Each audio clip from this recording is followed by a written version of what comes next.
Hi, today I'd like to talk about the concept of a deposit because I feel like it's one that a lot of grown, well-educated adults that should understand the purpose of a financial deposit are clueless about, and sometimes I feel like their cluelessness about the fundamental reason for deposits being used in financial transactions is kind of when it's convenient for them to forget what a deposit actually is for. So let's talk about the purpose of a deposit in a financial transaction where products or services are being sold. So let's say I have a computer repair store. Let's say you come in and you say that you want your MacBook Air screen fixed. I'm not going to charge you a deposit. I'm going to say that you can pay upon pickup. So we charge $250 plus tax to fix that problem. You have a machine that I can easily resell for $700 if you decide to never come back. Us, being a Mac laptop repair store, have tons of these screens in stock already. I'm not specially ordering it just for you. So, I'm not ordering a part just for you. I have a ton of them in stock, and your device that you're leaving here is worth far more than the repair service. Again, I dare you to not come back, because in 45 days, I'll be happy to get $700 as a result of my work rather than $250. In this case, there's really no need for me to ask you for a deposit because I already have security in the form of your machine and the form of the fact that I could sell it if you don't come back, and also in the form of the fact that I have a ton of that screen. I'm not ordering something especially for you. Let's say you come in with some ASUS Republic of Gamer machine. This is a machine that I see once every 18 months, and you have some type of problem with it that requires that I order some special parts and spend some special time on it that I wouldn't otherwise spend. Now, let's say those parts cost $50 or $100. I may charge you a deposit of $50 to $100 for a few reasons. The first is I don't have an audience. I don't have a clientele base that I can sell an ASUS Republic of Gamers laptop to. Then if I put that in the window, that's going to sit there for a year. So I can't resell it. Now, with parts, I don't have those parts in stock. I'm ordering them just for you. I'm never going to use them on somebody else's device. So if you decide you don't want this repair done, or you change your mind about it for whatever reason, I'm stuck with parts that I spent $50 for that I can never make that $50 back on. So in this case, I may charge you a deposit so that if you change your mind, that I'm covered. And the whole purpose of that deposit is that it's non-refundable. It will go towards the repair, but it is non-refundable. There is no point on this earth to have a refundable deposit that is refundable if you change your mind. None. Absolutely none. Because if it were, then what is the point of the deposit? So if you say, I don't want it fixed, give me my deposit back, and I'm willing and able to fix it, and we agreed upon the terms as to how to fix it, and when to fix it, and what price to fix it for, then what's the point? Why would I charge you a deposit only to give it back? The whole point of the deposit is that I have that money so that if you say no, that money is there. Now, if I just give that money back to you because you said no, what the fuck was the point of taking it in the first place? Why would I have even wasted the time writing you up a receipt or swiping your card if it was a refundable deposit?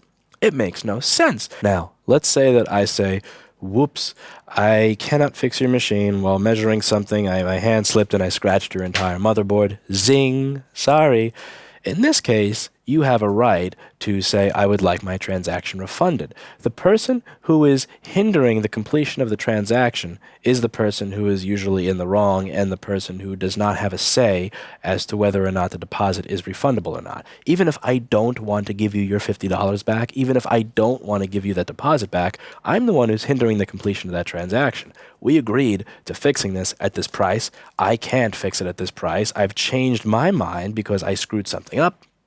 I have to give you your deposit back. However, if you decide that you don't want to fix it because of whatever reason, now you're hindering the completion of the transaction. The way I believe a financial deposit should work is that the party who is not hindering completion of the transaction is the party that gets to choose whether or not the deposit will be refunded or not. So in this case, I'm hindering the completion of the transaction. You're not. Therefore, you get to decide whether the deposit will be refunded. And you should obviously choose for the deposit to be refunded if I destroy your device. And the same can be true for a show. So let's say there's a show where everybody pays for their tickets at the door. Now let's say I want to book my ticket in advance, but I don't want to go to the venue to do so. I may pay a deposit of $20 on that $100 ticket. Now the whole purpose of that is that if I don't show up to the show, well, it sucks that they were not able to sell that seat because they were telling telling everybody who was coming along, well, gee, that seat is paid for by somebody, so you can't have it. It sucks that they didn't get the full $100, but at the very least, they got the $20. So again, even if they told everybody, you cannot have this seat, you cannot pay me $100 for a ticket right now because this person reserved it. Even though it sucks that you missed out on the $100, at the very least, you got that $20 deposit. So you're not totally screwed. You're 80% screwed, but you're not 100% screwed. That's the point. But if that person says, you know what, I'm not going to show up to the show and I want my deposit back, well, no, because the purpose of the deposit is to ensure that you show up to the show. If you decide you don't want to show up to the show, well, we have your money at the very least, then, the transaction is on an even level. But if you say, I don't want to show up, I told you you could not sell that seat to anybody else for this period of time. I've turned away people from this show who wanted to show up, who couldn't show up because you reserved it, and you want your deposit back. That to me, that is the functional purpose of a deposit. It is to ensure that people do not break their agreement. And if they do break their agreement, the purpose of the deposit, again, you may have lost out on $50 or $100 or $1,000 or $5,000, whatever it is, but at the very least, you have covered some basic cost. And if you haven't covered your cost, at the very least, you have your deposit that you can put towards that cost so that your loss is not as much. That's the purpose of it. A deposit that is refundable, if you don't complete your end of the bargain, makes no sense.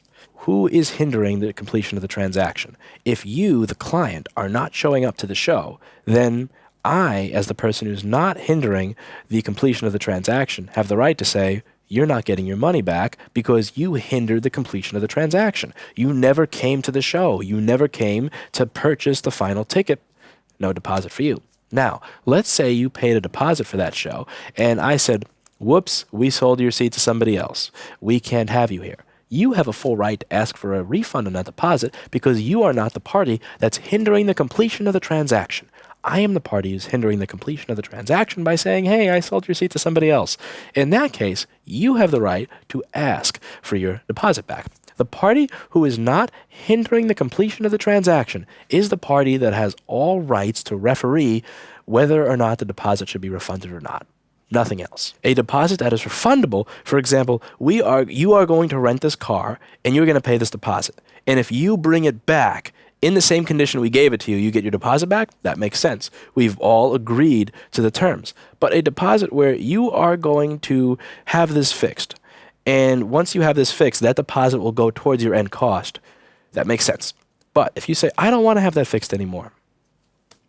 If you say, well, I know you gave me a car, but I'm bringing you back an accordion, but I want my deposit back anyway. If you say that I was going to book a seat at the show and I want to show up on November 9th, but actually I can't make it, so screw you guys, I want my deposit back. And now that the theater can't sell that seat to somebody else because you took it up until the moment you didn't. That's what I feel like when it comes to deposits. Am I wrong? I don't think I'm wrong, but who knows, Everybody's got a different way of doing business.